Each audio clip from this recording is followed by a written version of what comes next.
नाम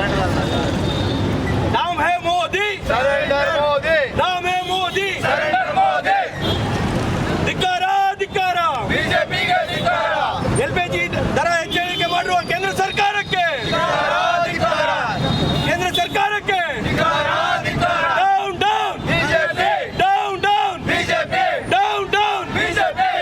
ಈ ಉಜ್ವಲ ಯೋಜನಾ ಅಂತ ಹೇಳ್ಬಿಟ್ಟು ಮಹಿಳೆಯರಿಗೆ ನಮ್ಮ ಮಾತೆಯರು ಮನೆ ಅಕ್ಕ ತಂಗಿಯರು ಯಾರು ಕಷ್ಟಪಡಬಾರ್ದು ಅಂತೇಳಿ ಒಂದು ಸಿಲಿಂಡ್ರನ್ನ ಉಚಿತವಾಗಿ ಕೊಡ್ತೀವಿ ಅಂತೇಳಿ ಮಾಡ್ತಾಯಿದ್ರು. ಆದರೆ ಉಜ್ವಲ ಯೋಜನೆಯಲ್ಲಿ ಕೊಟ್ಟು ಸಿಲಿಂಡ್ರು ಇದು ಪ್ರತಿನಿತ್ಯ ಅಂದರೆ ಕಳೆದ 4 ವರ್ಷದಿಂದನೂ ಡೈಲಿ ಅಂದರೆ ಸ್ವಲ್ಪ ದಿನ ಬಿಟ್ಟು ಗ್ಯಾಸ್ ಸಿಲಿಂಡರ್ ರೇಟ್ನ ಜಾಸ್ತಿ ಮಾಡ್ತಾಯಿದ್ದಾರೆ. ಸಬ್ಸಿಡಿ ಕೊಡ್ತೀವಿ ಅಂತೇಳಿ ಸಬ್ಸಿಡಿನೂ ತೆಗೆದುಹಾಕಿದ್ದಾರೆ. ಹಾಗೆ ಇವತ್ತು ಶಾರ್ಟೇಜ್ ಆಫ್ ಸಿಲಿಂಡರ್ಸ್ ಮತ್ತು ಪ್ಲಸ್ ಅದರಲ್ಲಿ ಶಾರ್ಟೇಜ್ ಆಫ್ ಸಿಲಿಂಡರ್ಸ್ನಲ್ಲಿ ರೇಟು ಜಾಸ್ತಿ ಮಾಡ್ತಾಯಿದ್ದಾರೆ. LPG ಅಂದರೆ ಡೊಮೆಸ್ಟಿಕ್ದು, ಮತ್ತು ಅದನ್ನು ಬಿಟ್ಬಿಟ್ಟು ಇವಾಗ ಮತ್ತೆ ಶಾರ್ಟೇಜ್ ಹೋಟೆಲ್ಸ್ಗೂ ಆಗಿದೆ. ಈಗ ಹೋಟೆಲ್ಸು ಪ್ಲಸ್ ಮತ್ತು ಈ ಆಟೋ ಚಾಲಕರಿಗೆ ಇವರೆಲ್ಲರಿಗೆ ಸಿಲಿಂಡರ್ ಕೊರತೆ ಆಗಿದೆ ಮತ್ತು ಸಿಲಿಂಡರ್ ರೇಟ್ ದರ ಜಾಸ್ತಿ ಆಗಿದೆ. ಆದ ಕಾರಣ ಇವತ್ತು ನಾವು ಈ ಪ್ರತಿಭಟನೆಯನ್ನು ಕೇಂದ್ರ ಸರ್ಕಾರ ವಿರುದ್ಧ ಮತ್ತು ನರೇಂದ್ರ ಮೋದಿ ಅವರ ವಿರುದ್ಧ ಈ ಹೋರಾಟ ಮಾಡ್ತಾಯಿದ್ದೀವಿ. ಇವತ್ತು ಯೂತ್ ಕಾಂಗ್ರೆಸ್ಗೆ ಇವತ್ತು ಹೋರಾಟ ಮಾಡೋಕ್ಕೆ ಬೆಂಬಲವಾಗಿ ಬಂದಿರೋಂಥವ್ರು ಎಲ್ಲ ಗೃಹಿಣಿಯರೇ. ನೀವು ನೋಡಿದ್ದೀರಿ, ಇದು ಯಾವುದೇ ಥರದ ನಾವು ಯೂತ್ ಕಾಂಗ್ರೆಸ್ ಅವರಿಂದ ಯಾರನ್ನ ಕರ್ಕೊಂಡ್ಬಂದು ಏನೋ ಮಾಡಿಲ್ಲ. ನಾವು ಹೋಗ್ಬಿಟ್ಟು ಅವ್ರ ಹತ್ರ ಮನೆ ಹತ್ರ ಹೋಗಿ ಅಕ್ಕ ಇಂಥ ಹೋರಾಟ ಮಾಡ್ತಾಯಿದ್ದೀವಿ, ನಿಮಗೋಸ್ಕರ ಮಾಡ್ತಾಯಿದ್ದೀವಿ, ನೀವು ದಯವಿಟ್ಟು ಬಂದು ಸಪೋರ್ಟ್ ಮಾಡ್ಬೇಕಂದಿದ್ದಗೋಸ್ಕರನೇ ಇವತ್ತೆಲ್ಲರೂ ಬಂದ್ಬಿಟ್ಟು ನಮಗೆ ಈ ಹೋರಾಟಕ್ಕೆ ಸಪೋರ್ಟ್ ಮಾಡ್ತಾಯಿದ್ದಾರೆ. ಈ ಹೋರಾಟದಿಂದ ಮತ್ತು ಈ ಕೇಂದ್ರ ಸರ್ಕಾರಕ್ಕೆ ಸಂದೇಶ ಏನು ಕೊಡ್ತಾಯಿದ್ದೀವಿ ಅಂತಂದರೆ, ನಾವು ಆದಷ್ಟು ಬೇಗ ಆದರೆ ಇವತ್ತೇ ಈ ಸಮಯದಿಂದನೇ ಈ ಸಿಲಿಂಡರ್ ರೇಟ್ಸ್ನ ಎಲ್ಲನ ಡೌನ್ ಮಾಡಬೇಕು. ಆ ಸಿಲಿಂಡರ್ ಕೊರತೆ ಏನಿದೆಯೋ ಅದನ್ನು ಬಗೆಹರಿಸಬೇಕು. ಮತ್ತು ಇವ್ರು ನಮ್ಮ ನರೇಂದ್ರ ಮೋದಿಯವರು ಹೇಳ್ತಾ ಇಲ್ಲ 60 ದಿನಕ್ಕಿದೆ ಸಿಲಿಂಡ್ರು. ನಮ್ಮ ಯಾವುದೇ ದೇಶದಲ್ಲಿ ಯುದ್ಧ ನಡೆದ್ರೂ ಈ BJP ಫಾಲೋವರ್ಸು ಅಂಧಭಕ್ತರು ಈ BJPಗೆ ನೋಡಿ ಹೇಳ್ತಾರಲ್ಲ, 200 ರೂಪಾಯಿ ಪೆಟ್ರೋಲ್ ಆದರೂ ಕೂಡ ನಾವು ಹಾಕ್ಸ್ಕೊಂಡು ಜನಸಾಮಾನ್ಯರಿಗೆ ಆಗುತ್ತಾ? 200 ರೂಪಾಯಿ ಪೆಟ್ರೋಲ್ ಆದ್ರೂ 2,000 ರೂಪಾಯಿ ಗ್ಯಾಸ್ ಆದರೆ ತೊಗೊಳಕ್ಕೆ? ಅವೆಲ್ಲ ಮೋದಿ ವಿಶ್ವಗುರು ಅಂತ ಹೇಳೋಕ್ಕೆ ಇವೆಲ್ಲ ಬೇಕಾಗಿಲ್ಲ. ಮೋದಿ ವಿಶ್ವಗುರು ಅಂತಂದರೆ ನಮ್ಮ ಹತ್ರ ಏನಿದೆ? ಇವತ್ತು 70 ವರ್ಷದಿಂದ ನಮ್ಮ ಭಾರತ ದೇಶದಲ್ಲಿ ಮಾಡಿರುವಂಥ ನಮ್ಮ ಕಾಂಗ್ರೆಸ್ ಸರ್ಕಾರ ಭದ್ರತೆ ಮತ್ತು ಆರ್ಮಿ, ಮಿಲಿಟ್ರಿ, ಇಂಟೆಲಿಜೆನ್ಸ್ ಇವೆಲ್ಲ ಮಾಡಿರೋದು ನಮ್ಮ ಸರ್ಕಾರ. ಇವತ್ತು ಯಾರೋ ಮೋದಿಯಿಂದ ನೋಡಿಬಿಟ್ಟು ಬೇರೆ ದೇಶದವರು ನಮ್ಮ ಇಂಡಿಯಾ ನೋಡಿಬಿಟ್ಟು ಮೋದಿನ ನೋಡಿಬಿಟ್ಟು ಬೈಬಿಳ್ತಾರಲ್ಲ.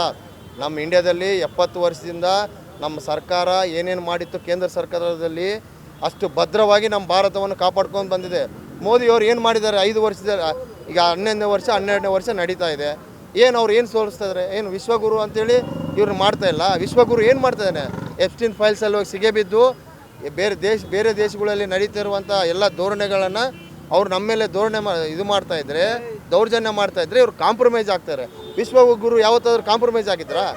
ವಿಶ್ವಗುರು ಅಂತಂದರೆ ಐರನ್ ಲೇಡಿ ಇಂದ್ರ, ಅವರು ಎಷ್ಟು ಯುದ್ಧ ಗೆದ್ದಿದ್ದಾರೆ? ಒಂದು ಯುದ್ಧ ಗೆದ್ದಿದ್ದಾರೆ. ಇವರೇನು ಯುದ್ಧ ಮಾಡಿದ್ದಾರೆ? ಎಲ್ಲಿ ಯುದ್ಧ ಮಾಡಿದ್ದಾರೆ ಇವ್ರಿಗೂ ವಿಶ್ವಗುರು ಆಗಲಿ ವಿಶ್ವಗುರು ನಮ್ಮ ಭಾರತ ದೇಶದ ಪ್ರಧಾನಿ ವಿಶ್ವಗುರು ಅಂತ ಹೇಳ್ಕೊಬೇಕೆ ಎಲ್ಲರಿಗೂ ಹೆಮ್ಮೆ ಇರ್ತದೆ. ಆದರೆ ಇವ್ರ ಕಾಂಟ್ರಿಬ್ಯೂಷನ್ ಏನು ಯುದ್ಧಕ್ಕೆ ಬೈಬಾರ್ದಂಗೆ ಇವ್ರು ಕಾಂಪ್ರಮೈಸ್ ಆಗ್ತಿದ್ದಾರೆ.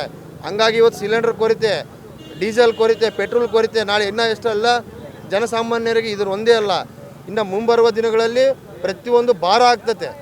ಈಗ ಡೀಸೆಲ್ ಕೊರತೆಯಿಂದ ಟ್ರಾನ್ಸ್ಪೋರ್ಟೇಷನ್ ರೇಟ್ ಜಾಸ್ತಿ ಆಗುತ್ತೆ. ಟ್ರಾನ್ಸ್ಪೋರ್ಟೇಷನ್ ರೇಟ್ ಆಗಿಬಿಟ್ರೆ ದಿನನಿತ್ಯ ಸರಕುಗಳು, ಸಾಮಾನುಗಳು ಎಲ್ಲ ಪ್ರತಿಯೊಂದು ಬೆಲೆ ಏರಿಕೆ ಆಗುತ್ತೆ. ಅದರಿಂದ ಖಂಡಿಸಿ ನಾವು ಇವತ್ತು ಈ ಹೋರಾಟವನ್ನು ಮಾಡ್ತಾಯಿದ್ದೀವಿ. ನಾನು ಮೊದಲನಾಗಿ ಹೇಳಕ್ಕೆ ಇಷ್ಟಪಡ್ತೇನೆ, ಕೇಂದ್ರ ಸರ್ಕಾರಕ್ಕೆ ಮತ್ತು ಮೋದಿ ಸರ್ಕಾರಕ್ಕೆ ಅಭಿನಂದನೆ ಸಲ್ಲಿಸ್ತಿದ್ದೇನೆ. ಯಾಕಂತಂದರೆ ದಿನನಿತ್ಯ 10, 20, 50 ಅಂತಂದು gas rate, cylinder LPG gas ಎಲ್ಲ ಜಾಸ್ತಿ ಮಾಡ್ತಾನೇ ಇದ್ದಾರೆ.